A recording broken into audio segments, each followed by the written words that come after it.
السلام عليكم ورحمة الله تعالى وبركاته. فيديو جديد لاقتراح ديال اليوم، بديل ورقة البسطيلة، ورقة الفيلو لجميع المعسلات والمملحات.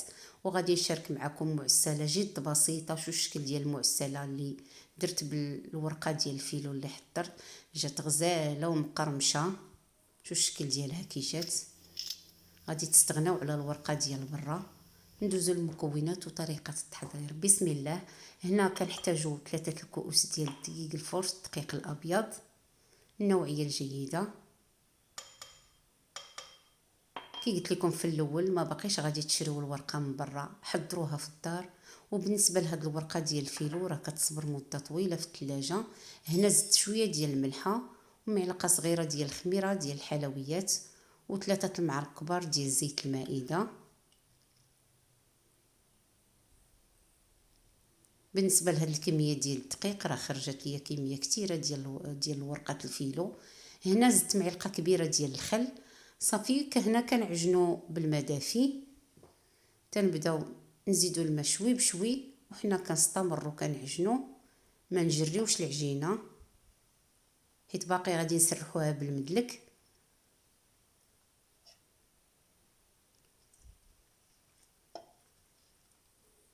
بعض المرات كنشريو الورقه من برا، فاش كنبغيو نستعملوها تلقاوها مقطعه وما كتخرجش لينا الكميه ديال اللي بغينا ديال المعسلات ولا المملحات. لا هما نحضروها في الدار ورقه الفيلو.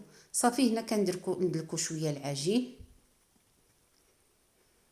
تنجمعوها كنشكلوها على شكل كره وكنغطيوها ببلاستيك غذائي، كنخليوها شويه ترتاح.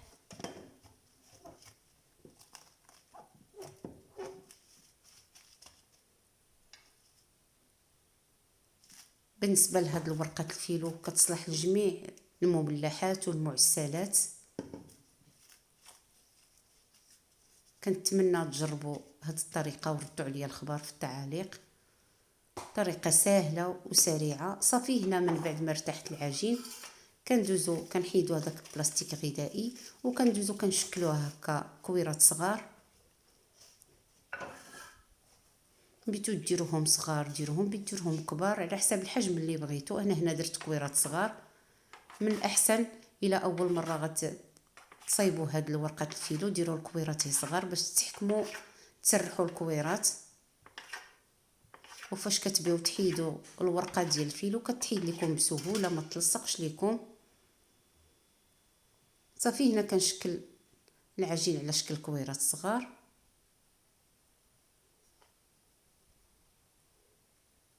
طريقه سهله وبسيطه باش غادي نحضروا هاد الورقه ديال الفيلو. علاش تشريها من برا؟ نحضروها هكا في الدار.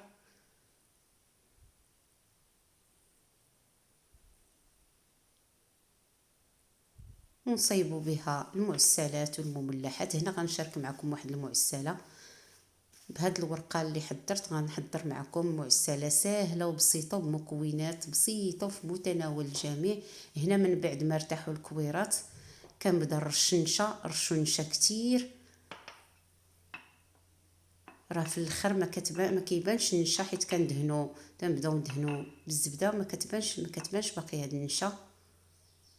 واخا في الاول كنديروها كتيره باش ما يتلصقوش لينا الكويرات كنبقاو رشو النشا. هنا في الاول كنشكلهم هي كويرات صغار وكنحطهم حتى تنكمل الكميه كامله اللي عندي ديال الكويرات. كي قلت لكم في الاول اما ديروهم كويرات صغار ولا كبار الحجم اللي بغيتو. صافي هنا كنستمر حتى تنكمل الكميه كامله اللي عندي ديال الكويرات. كنسرحها شويه وكنحطهم يرتاحوا. نحضروا بهم هكا المعسلات والمملحات رمضان ان شاء الله. الله يدخل علينا رمضان بالصحه والعافيه. وكاع اللي كيتمنى شي امنيه تحقق ليه ان شاء الله. صافي هنا من بعد ما سرحناهم كاملين هذوك الكويرات كندير الكويره الاولى وكنرش عليها نشا وكنعاود الثانيه. تنبدا كنحط الدائره وكنرش النشا. واخا هنا كتشوفوا النشا كتير راه مزيان نديروا النشا بين دائره ودائره نديرو نشا باش ما يلصقوش لينا فاش كنسرحوهم، وحتى نبيو نحيدوا الورقه الاولى كتحيد لينا بسهوله. تبعوا هي الفيديو من الاول حتى الاخر، هتصدق لكم هاد الورقه ديال الفيلو من التجربه الاولى بالخصوص المبتدئات، حتى اللي ما عمرها صيبات الورقه هتنجح ليها من التجربه الاولى. صافي هنا حتى تنكمل الكميه كامله ديال الدوائر، تنضرش نشا وكنحط الدوائر. ها هما الشكل ديالهم. هنا راه ما خليتش انا هاد الدوائر يرتاحوا، دزت مباشره سرحتهم. شوفوا الطريقه اللي درت في الفيديو، تتسرحوا ليا بسهوله، وكنشكل كره كبيره ديال العجين، وراه ما كيلصقوش ليا هذوك الدوائر حيت درت نشا. صافي كنسرحها مزيان باش كتعطيني الشكل ديال ورقه الفيلو، كتكون شفافه. ها الشكل ديالها، ها هو غنوريكم في الفيديو كي كطلع لينا الورقه. ها هي بسهوله كتحيد، كنبداو نجرو بشوي بشوي حتى تتحيد لينا الورقه. جا الشكل ديالها شفاف ورقيقه وما كتقطعش، ماشي بحال ورقه الفيلو اللي كنشريو من برا. صافي كنبدا نحيد ورقه بورقه وكنحطها، راه ما كتقطعش. بالطريقه اللي شكلنا بها هاد الورقه كتبقى الشكل ديالها ما كيتقطعش. وغنوريكم في الاخر الطريقه باش تحتفظوا بها في الثلاجه. انا ما كنديرهاش في المجمد، كنحطها هي في الثلاجه. هنا سمحوا لي راه عمرت الكم ديالي بالنشا. صافي هنا كندوز هذوك الدوائر ديال ورقه الفيلو كنقطعهم باش نصايب ليهم الشكل ديالهم. تنحيد هذوك الجوانب وما كنضيعش هذيك البقيه ديال هاد العجينه ديال الفيلو، كنعاود نستعملها هكا في نشكل بها تحليات.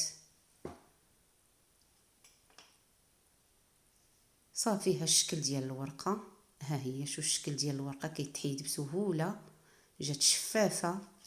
صافي هنا كانوا ناخذوا الورق ديال الزبده وكنحطوا هذوك المربعات ديال ورقه الفيلو. شوفوا الشكل كي درت ليها باش تحتفظوا بها في الثلاجه. انا هنا خليتها حتى العشيه عاد استعملتها وحضرت بها هذه المعسله اللي غنشاركها معكم ان شاء الله. صافي وكنجمعوا دوك الجوانب باش ما يدخلهاش في الثلاجه فاش نحطوها الهواء باش ما تقصحش لينا. صافي وكنجيبوا بلاستيكه وكنحطوا فيها ورقه ديال الفيلو اللي حضرنا. راه كتستعمل جميع المعسلات والمملحات. غادي نستغناو على الورقه ديال برا، نحضروها في الدار ونحتفظوا بها كتبقى مده طويله.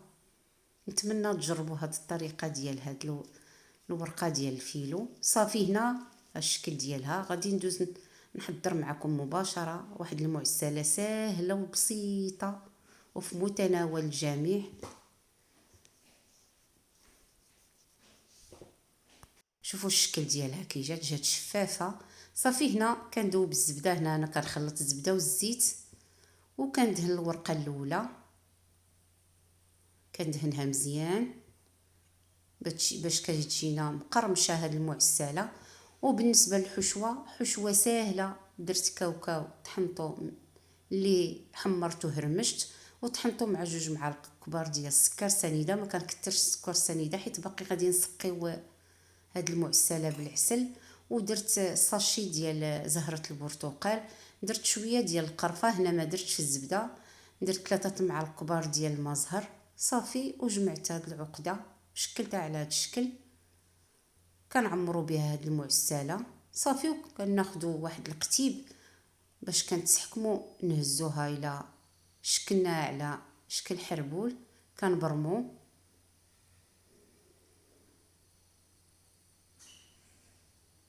صافي كنبداو نبرمو المعسل الشكل ديال هاد المعسله. الورقه ما كندهنهاش بهذاك الخليط ديال الدقيق باش ما تحلش، ما كتحلش لينا. صافي وكناخذوا الطاوه اللي غادي ندخلو الفران كنكونوا دهناها بالزيت باش ما يتلصقش لينا المعسله.